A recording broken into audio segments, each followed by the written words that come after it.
Hey guys, how y'all doing? So a couple of you guys reached out to me asking about how to learn Lemko. So I decided to make this video to share my own experience as well as provide some tips on learning Lemko. So let's get started. So growing up, I really didn't speak Lemko, but rather I spoke English most of my childhood. However, I was exposed to Ukrainian, Polish, and Lemko to some degree. I was exposed to Ukrainian by going to Ukrainian school every Saturday. I was exposed to Polish by going to the Polish deli every week. And I was exposed to Lemko at family gatherings. One little joke I like to say is that sometimes at home, someone would say a sentence and every word would be in a different language. So for example, the first word would be Polish, next would be Lemko, other one would be Ukrainian, fourth would be English. So if someone comes here and wants to fully understand what's being said, that person has to know 4 languages. My journey of learning Lemko started around when I was 17 or 18 years old. The first resource I came across was Walter Maximovich's website, lemko.org. On this website, I found electronic versions of Lemko dictionaries. Now at that time, I didn't find any Lemko to English dictionaries, but rather Lemko to Polish or Lemko to Ukrainian dictionaries. So what was my process? I picked a Lemko word and I looked at the Polish or Ukrainian meaning. And if I didn't understand what the word meant in Polish or Ukrainian, I'd go into Google Translate and find out that way.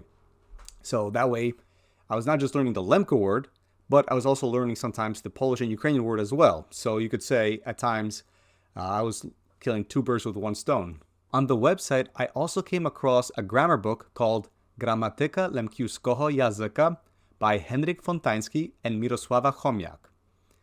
This book explains a lot about the Lemko grammar, and it's written 100% in Lemko. Now, although at the time I couldn't fully understand what was written in the book, because at the time I was just starting to learn Lemko, I did find the book very useful because at the very least it provided tables that showed how words change depending on grammatical cases or conjugations. Now, another website I found was a website that dealt with revitalizing endangered languages. And there is a part of this website that talks about Lemko. And in the Lemko section, there are a bunch of different Lemko lessons that one could use to self-study and learn Lemko by themselves. And I made use of this website from time to time. Besides looking at dictionaries and grammar books, another thing that helped me learn the language was to talk with native speakers of Lemko. For example, both my grandmothers were born and raised in Lemkovina, and talking with them as well as their friends and relatives, I was able to be exposed to a version of Lemko that was least susceptible to the influence of other languages.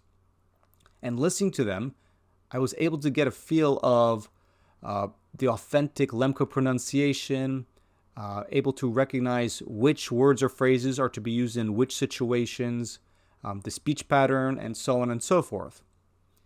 Now, I wasn't always around them, so in other situations, I would talk with my mom because she was exposed to Lemko growing up. And for example, I would ask her, hey mom, how do you say this in Lemko? Or what does this Lemko word mean? Sometimes, and in some cases, there would be a Lemko word that she hasn't used or heard since the time she was a little girl. And she would turn back and look at me. It's like, you know, Marco, I haven't used this word in so long that to try to remember this word, I had to explore parts of my brain that I didn't even know existed. So it was a little bit funny. So if you know anyone like this, then definitely reach out to them and talk to them as much as you can. But if you don't, then one thing you can do is go on to Walter Maximovich's YouTube channel, and on there you'll find interviews he conducts with older Lemkos who speak in their native Lemko language. In terms of multimedia, I came across 2 Lemko radio stations, Lem.fm and Radio Lemko, both of which you can listen to on the internet and both have YouTube channels. Besides being predominantly radio stations, one difference between the two is that Lem.fm tends to put more focus on writing articles, whereas Radio Lemko tends to put more focus on creating videos. Both are great to engage with, as you get to be exposed to how Lemko is being spoken in today's world, as well as what is actually going on in the Lemko speaking world. In addition to the resources that I talked about in this video up to this point, You can also learn Lemko through my YouTube channel, which contains several videos of Lemko language lessons, as well as through my podcast, Let's Learn Lemko. You can find this podcast on Spotify as well as other places. Through both forms of media, I try to provide useful and practical information in order for you to learn as effectively as possible, as well as provide occasional tips to help you guys out. Two books that I have on my shelf are Let's Speak Lemko by Paul Robert Magachi and Porozmawiajmy po Lemkowsku by Oksana Graban and Bartek Lichtański. These two phrase books include information on pronunciation, as well as a bunch of words and phrases that are used in daily life. Very practical. I'd like to also add that I have the book Let's Learn Rusin, and in my opinion, this is really good for beginners because it includes information on basics of grammar, it includes information on the culture, and also includes exercises that are perfect for people who are just starting to learn the language. I also recommend you to read literature in Lemko. For example, I like to read Doha Sayucha Vatra by Theodor Kuzak. This book has a collection of short stories that are not too overwhelming for those who are learning Lemko, as each story is only about a couple pages long. I would probably recommend this book for those who are at an intermediate level. Again, I like this book because the stories are short and the stories are not dry in the sense that you get a taste of Lemko humor, mentality, and there's always some sort of lesson or message in each of these stories.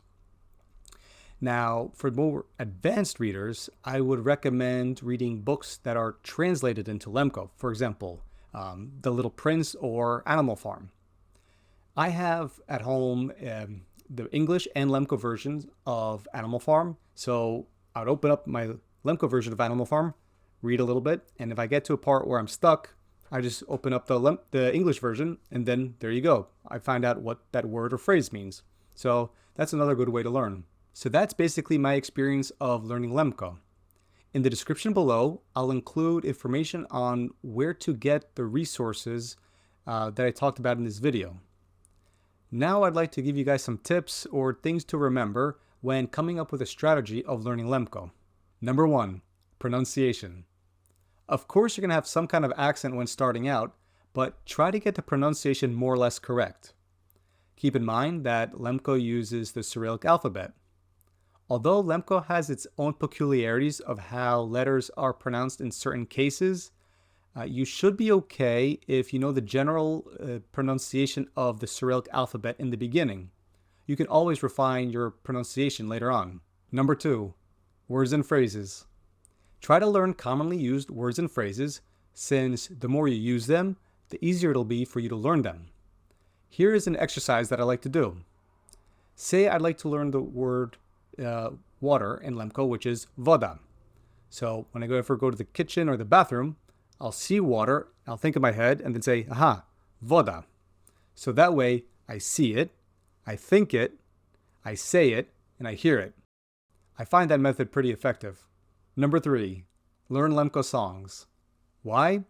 Because songs provide the context that shows you how certain words and phrases are used, as well as if there's repetition in the song, that'll force you to repeat the word or phrase that you're trying to learn, and it'll only help you learn it. What better way to learn a word or phrase than by singing a song that you just can't get out of your head that becomes your new favorite Lemko song? One last thing I'd like to add is it's important for you to stay consistent, and learning a little bit each day helps. And sometimes when you come to a point where you think you've plateaued and you're not improving as quickly as you'd like to be patient, stay consistent, and eventually you'll surpass that. As always, if you have any questions, feel free to reach out to your favorite Lemko, and happy learning.